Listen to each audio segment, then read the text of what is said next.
आप किसी कोई डॉन के पीछे या किसी के पीछे? देखिए, डॉन के पीछे तो नहीं, पर आतंकवादियों के पीछे मैं बराबर पड़ा रहा और उसका नतीजा ये रहा कि आतंकवादी मेरे पीछे पड़ गए। हाँ। एक घटना बताऊंगा संक्षेप में ही। मैं नागालैंड में था और उन दिनों नागा विद्रोही पहले तो पाकिस्तान अपनी फौज भेजते थे वहां से ट्रेनिंग और हथियार लेने के लिए।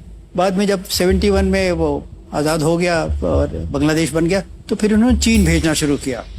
और मुझे याद है करीब एक गैंग गया था करीब 350 नागा विद्रोहियों का, यूनान प्रोविंस चाइना। और ये लोग वहाँ करीब साल भर रहे और ट्रेनिंग करके हथियार लेके बड़े सोफिस्टिकेटेड वेपन्स लेकर ये आए। आने में इतनी होशियारी की कि नागालैंड में एकदम पूरी फौज नहीं घुसी, कहीं से 5 आदमी घुसा दिए, कहीं से 8, कहीं से 10। इसलिए फौज और आसाम राइफल्स वगैरह इनको बॉर्डर पर नहीं इंटरसेप्ट कर पाए। पर नागालैंड में घुसने के बाद ये एक जगह हाइड आउट में अपने चले गए। अच्छा, सबको मालूम था कि नागा विद्रोही आ गए हैं और ये कहीं कैंप कर रहे हैं, पर कहाँ कैंप कर रहे हैं किसी को पता नहीं। अब भारत सरकार भी परेशान। तो वहाँ GOC 8 माउंटेन डिवीजन कोहिमा के पास होते थे, उन्होंने मुझे बुलाया कि Prakash, I want intelligence about that. तो फिर मैंने अपने सोर्सेस को लगाया। 1 महीने में सारी जानकारी मुझको मिल गई कहाँ हैं। और फिर मैंने अपने सोर्स के द्वारा गाइड्स भी ले लिए। फिर जनरल रॉली थे उस समय 8 माउंटेन डिवीजन, तो उन्होंने जैसे इन्फॉर्मेशन मैंने दिया, मैंने कहा सर गाइड्स भी मैं दूंगा। तो उन्होंने पूरी एक ब्रिगेड डिप्लॉय किया। तो उन्होंने कहा इसको तो मैं अटैक करूंगा। अटैक किया उन्होंने और उस अटैक में चाइनीज हथियार पहली बार हमको मिले और चाइनीज लिटरेचर मिला। चाइनीज लिटरेचर मतलब चाइना में जो इन्होंने सीखा है वो सिखलाई इन्होंने, सब जो डायरीज में नोटेड थी चाइना में हमें क्या सिखलाई गया है वगैरह वगैरह, वो डायरीज मिली। और 22 नागा विद्रोहियों को भी पकड़ लिया गया। और इस घटना के बाद नागा विद्रोहियों को ये बात बड़ी खटकी कि हमारा सीक्रेट कैंप कैसे आउट हो गया, यहाँ पे फौज कैसे हमारे पास तक पहुंच गई और हमको अटैक किया। अब उन्होंने भी, उनके भी सूत्र होते हैं, उन्होंने सब पता करना शुरू किया। मालूम किया कि सब प्रकाश सिंह इसके सूत्रधार हैं। तो उन्होंने कहा अब इस आदमी को छोड़ना नहीं है। तो उन्होंने उन दिनों नागा विद्रोहियों का एक संगठन था, उसको कहते थे Naga federal government. Naga federal government के प्रेसिडेंट ने एक आहजा निकाला। आहजा माने एक आदेश। उन्होंने निकाला कि ये प्रकाश सिंह ने यहाँ इस कैंप पे हमारे पे अटैक करा था, अब he has to be disposed of. अच्छा, हमारा इंटेलिजेंस नेटवर्क ऐसा था कि उनके ये ऑर्डर इशू करने के 1 हफ्ते के अंदर हमको उसकी कॉपी मिल गई। फिर मैंने भारत सरकार को तुरंत मैसेज भेजी कि देखिए ऐसी ऐसी बात है, ये आपकी सूचनार्थ है। भारत सरकार में लोग परेशान हो गए। डायरेक्टर इंटेलिजेंस ब्यूरो ने कहा तुम पहली फ्लाइट लेके दिल्ली आओ।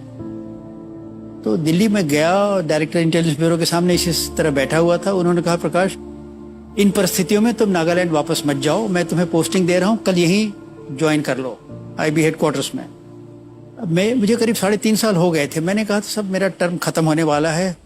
मुझे ये लगा कि मैं चलाऊंगा तो ऐसे तो कोई कुछ नहीं कहेगा, पर मुझे बराबर ये बात खटकेगी कि प्रकाश तुम डर गए थे और इसलिए तुमने ये प्रस्ताव स्वीकार कर लिया। ये फीलिंग मेरे लिए असह्य थी। मैंने कहा नहीं सर, मैं अपना टर्म पूरा करके आऊंगा, जो खतरा होगा देखा जाएगा, ईश्वर की इच्छा है। वापस जाके मैं 4 महीने और रहा और it was a cat and mouse game. They were chasing me, I was dodging them.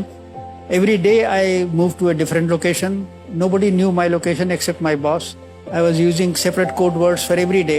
मैं रोज दफ्तर जाता था या कहीं भी था, जहाँ भी रहता था, तो ये सोचता था कि भाई आज का दिन सही सलामत गुजरेगा कि नहीं। वो मेरे लिए बड़ा एक ट्रॉमेटिक पीरियड था मेरे जीवन का। और मैंने पत्नी को नहीं बताया था, बच्चों को बताने का सवाल ही नहीं, वो छोटे छोटे थे। तो वो एक ऐसा अनुभव था जो मतलब 3-4 महीने तक मेरे ऊपर दिमाग पे इतना प्रेशर था कि मैं बता नहीं सकता। किसी के दिमाग पर भी सर ये तो बहुत ही खतरनाक है कि आपका डेथ वारंट निकला हुआ है और आप देख रहे हैं कि इसे पढ़ रहे हो किस तरह से। आपकी वाइफ पीछे बैठी है जी मैडम, आप पे क्या गुजरती थी जब ऐसा सब कुछ हुआ? हमारे हस्बैंड ने तो बताया नहीं था मुझे, लेकिन रोज कहीं जाते थे तो इनके गाड़ी के नंबर बदल जाते थे और ऐसे थोड़ा थोड़ा जैसे लगता था कि किसी ऐसी जगह जा रहे हैं जहाँ खतरनाक जगह है।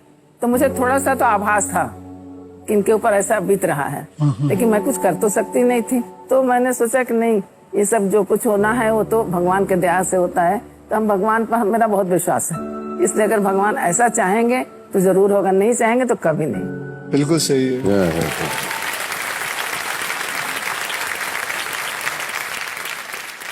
आप देश के लिए काम कर रहे हैं सर, जी। और हम लोग आज यहाँ सब सुरक्षित इसलिए बैठे हैं क्योंकि आपने देश के लिए काम किया है।